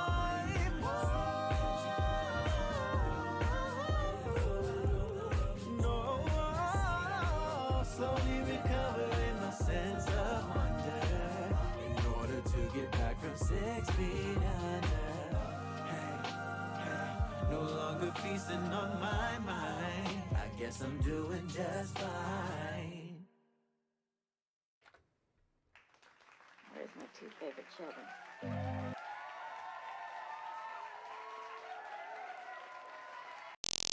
Damn it. That's okay. Oh man, I love that. You have such a huge range for vocals. It needs melodica. Shut up, Moving Touchman. It does not need melodica. You have such a wide range of with your vocals. Is that something that you've? And I'm not naive enough to know that you were just born like that. You came out of the womb Right. with your amazing voice, but like was that something that you had to struggle with at one time, or is it something that you've built up over the years, or have you always sort of had a nice wide range? And I definitely built it up. I didn't realize I could sing for a really long time. Like I would sing a lot, but at some point I was like, I think maybe I have like there's something there. And I remember my mom, like specific, this is like a core memory for some reason. And it's why I never sing in front of people. Even though I don't even sing in front of people in this story. Anyway, I remember camping. I was camping with my mom and my sister, and they were talking about something about like Britney Spears and singing. And I was like, it's not that hard. And they were like, okay, then sing, bitch. And I was like, oh. And I never sang in front of anyone because I was like, you know what? Maybe I can't. They had never heard me. But I used to, what's really cute and wholesome, I used to, because back in the day, before cell phones, I used to call my own, no, it wasn't even called my own home number. So what I would do, actually, I don't remember how I did it, but basically oh yeah, that's what I would do. Okay, I remember now. I'm still confused. Somehow I would record, like I would leave us a voicemail. Like maybe I could call my own house, but that doesn't make sense. Maybe I just recorded it on our answering machine, but it didn't delete our actual like answering machine message. Anyway, I used to record myself because that was the only way I could like hear myself and like know what I sounded like. And I was like, I don't know. I was always like very embarrassed though. And then my girlfriend in high school, she was a singer and she was really good. And I would always sing like in like a fake like la, la, la, la, like falsetto like songs. So just to kind of like, because I don't want people to hear my real voice. And she was like, I think if you sang seriously, you'd have a really nice voice. And I was like, oh, okay. And I think it was like right when we were like first started kind of flirting after she broke up with her other boyfriend. Boom. So then I was like, ooh. Boom. And she was the first person I ever sang to. And I sang just like a snippet because this was when cell phones started coming out. So you could sound like a little voice memo thing. And I sent her a snippet of Your Body is a Wonderland by John Mayer because I'm a fuck boy. And she was like, whoa, that was so good. And I was like, oh, okay. So then after that, I started kind of like just not in front of people still, but just like singing more on my own. I did join gospel choir in college. I credit that a lot with like helping me not just become a better singer, but also like push myself. Because the first year I was in it, there was like a ton of people because it was like a class you could take, but then it was an extracurricular like after that because they lost funding or whatever. But then there were, instead of having like 100 people in there were like, I don't know, 20, and like 8 of those were guys. So when they asked people to do solos, I'd be like, oh my god, I'm so scared, but I want to try. And over time I actually started to get some, and though there's some singing videos of me, they are bad. Like you can tell I can keep a tune, but I don't have range. I don't know what I'm doing. And it took a while to really bits. Duke, thank you so much. Welcome in. I appreciate those bits, bud. How you doing? It took a while to really like figure out my voice, and I took a few vocal lessons, but not for that long. A lot of it was really just me mimicking my favorite artists over and over and over and over and over and over and over and over, and recording it and listening to what I sounded like. And yeah, so I mean, even now I consider taking like voice lessons again, but I really didn't like them when I took them. And it was like a well-rated place, the instructor was nice, but I don't know, it just wasn't vibing with me. It definitely helped me learn some technique things that I could like take and kind of adapt to myself. But especially in the last year, honestly, I've just really been like thinking more and like trying new things and just kind of playing around.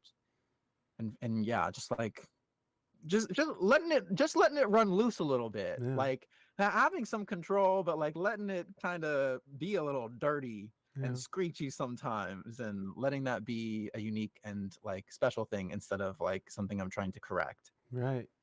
Embracing who you are. I mean, that's the crazy thing about singing, is that it's a very personal and vulnerable instrument, because it is literally you. And if someone, no, you're good, buddy. If you actually did, I forgot what I was saying. Oh, it's very vulnerable, and you know, the sound of your voice has a lot to do with the shape of your face and your inside. So it's actually a part of you. So like when people don't like your voice, it's like they hate a part of you, like a literal part of you. Like if you play the guitar bad, right? You're just like, just play. But like, you get better at it. But like with voices, and you can get better with voices, but it's like it's a very you're putting your soul and your physicality and everything on the line. Yeah. And when people don't like it, it's like they just don't like you. Like there's a part of you that they just can't stand, and it's like, oh, that's just who I am. That fucked me up for a while, because there's like, you know, like I was saying, like when you have a new music when you have a new song or have new music, and release it. Before I release it, I'm sending it out to different blogs and magazines and newspapers and all this stuff. And there's a site called Submit Hub where you can kind of like mass send it to music blogs. Oh, that's a good. And yeah, write it down. Submithub.com. Except you have to have a thick ass fucking skin. Thick ass skin. They won't even say anything mean, but they'll just say like, "Oh, I didn't like your voice," and like you said, you're like, "Well, I guess I'm a terrible singer, and I'm gonna go kill myself." Like that. That's a lot of why it took me so long to like release music, because I'd be like really proud of something I made from scratch, completely produced, mixed, mastered. And this was back in like 2017, for example. I was just like vibing in my room, having the time of my life. Then you start sending things out, and they're like, I like the featured artist voice, but not the main artist. And I'm like, well, great. Or they're like, oh, we want something that like fits more of like the indie pop mood, or like we want something that fits more blah blah blah, because everyone wants the thing that like fits the playlist and blah blah. Like they want what's on trend, even like the alt places, because now there's like a specific alt that you have to be type of thing. So it's like, okay, over time I'm like, the good thing is once I see those places have responded and been like, I don't like your vocal tone, I'm like, okay, I won't send it to you again, Right. because that's not really gonna change. Right. And I'm not gonna try to like try to do something different, because it's like that's the big thing with music, is like we all try, and content creation in general, and also just being a human, is like people pleasing. We want everyone to like us instead of focusing on the people who will like fall in love with us. Like, maybe you can get everyone to like you a little bit, but what you should be doing is like finding the core people who are gonna like scream their ass off for you. So I'm like, that's what I'm going for now. Like, I don't care, and I never really cared about going like being like a major, huge, like massive Madison Square Garden artist. But I mean, now I'm more like, okay, as long as I just want to start selling out my little shows, have people like sing the lyrics back, that's all I want, because I'm happy with my career, what I've achieved, even though it's like, not a ton by what the public would probably judge. But I'm very happy. So I'm just gonna keep growing my little group of stans and besties who like my music, and if other things pop off, then great. Because I'm just having fun now instead of stressing. Oh, that's beautiful. I love that. And I think that's a good place to leave it. Is there this has been my last question. I don't know why I'm stammering so fucking much today. This has been my last question for a while. So what's the best piece of advice you've ever gotten?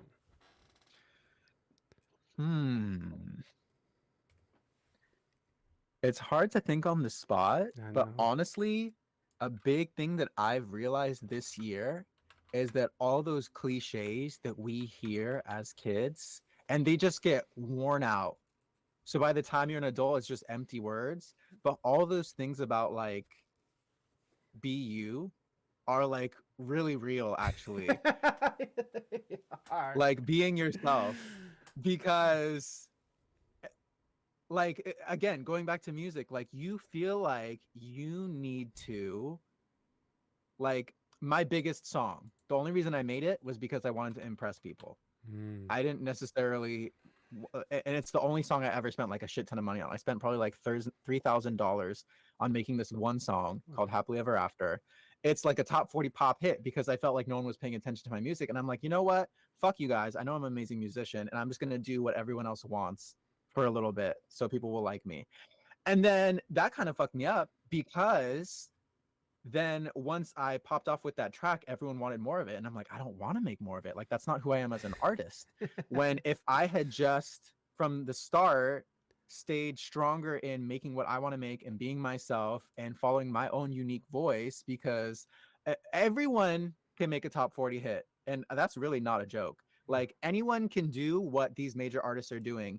But the cheesy thing that is the best advice I've ever gotten is like, no one else can be you though. Like, no one else is going to have the same voice as you. No one else is going to have the same taste in these like artists and genres that they mix together into creating their own unique thing. Like, when people force themselves to do just one thing instead of being this weird mix, that's when you're unhappy. That's when you burn out. All my friends who are way more successful than me are way less happy than me. And it's because they feel like they have to do all this shit and be a certain way. And I'm like, you know what? just give up and you'll feel better. But not like give up, you know what I mean? Give up on that, Right, on pursuing that way, let go that of thing that in that shit. way. Yeah, you got to sort of let go of all the nonsense and just focus in on what you're good at and what you really I can't think of the word.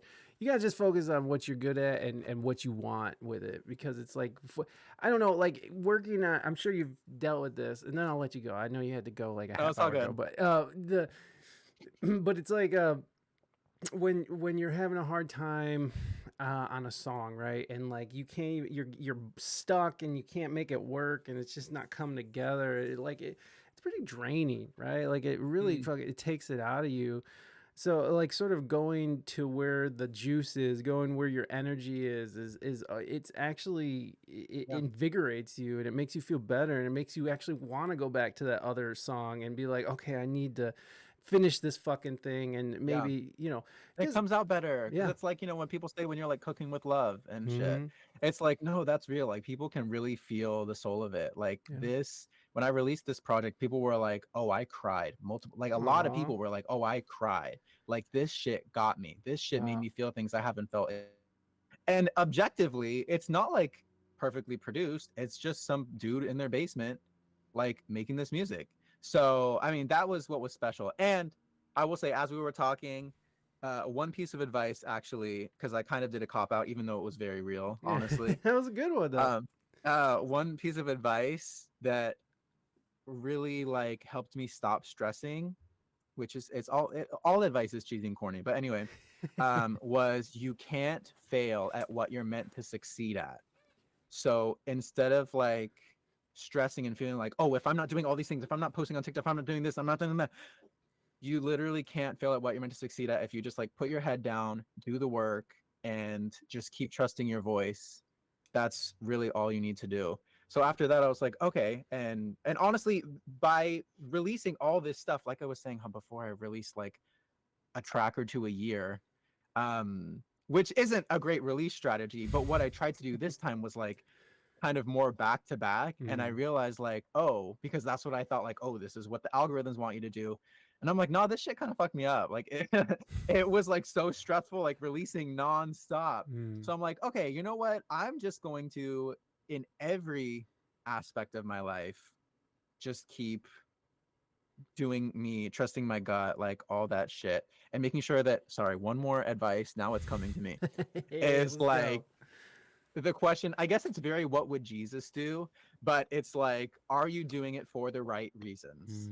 Are you doing it for the right reason? Are you staying connected to this person because you feel like you have to, even though they stress you out? Are you, talking about this topic because you feel like you have to, like pick a side on this? Are you creating this way because you feel like you have to? Are you doing a show with this person because you feel like you have to? Are you being friends with, everything like that? Like you got to do it for the right reasons. And that's when you'll also like burn out less. Because otherwise you're like forcing yourself into like situations that make you uncomfortable. Yeah. I just learned a lot of these lessons this calendar year. I've gone through a revolution. That's why this EP was so good.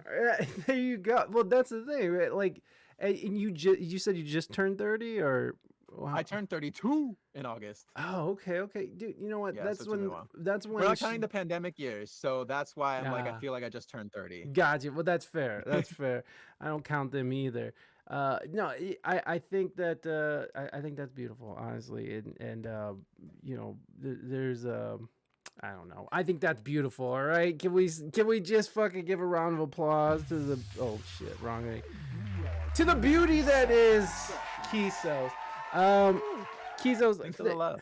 Thank you so much for that. Best advice I ever got was never miss an opportunity to keep your mouth shut. Guess that doesn't work if you're a singer. Fair enough. Kisos, thank you very much. I appreciate your time, and I love your energy. I love what you're doing. It's just total package. Everybody, make sure you go and click on the links. I'm going to drop the links right now. Click on the links, and if you're listening on the audio end, make sure you go in the show notes and click around. Everybody, please give a wonderfully warm goodbye to our friend, ItsKisos. Make sure you follow him on Twitch, y'all. Thank you, Kisos. Thanks, everybody. I appreciate you. Everybody love Kisos. Go. I'll see you later. There goes Kisos. There goes it's Kisos. There goes it's Kisos. Yeah. There goes it's Kisos. There goes it's Kisos. Yeah,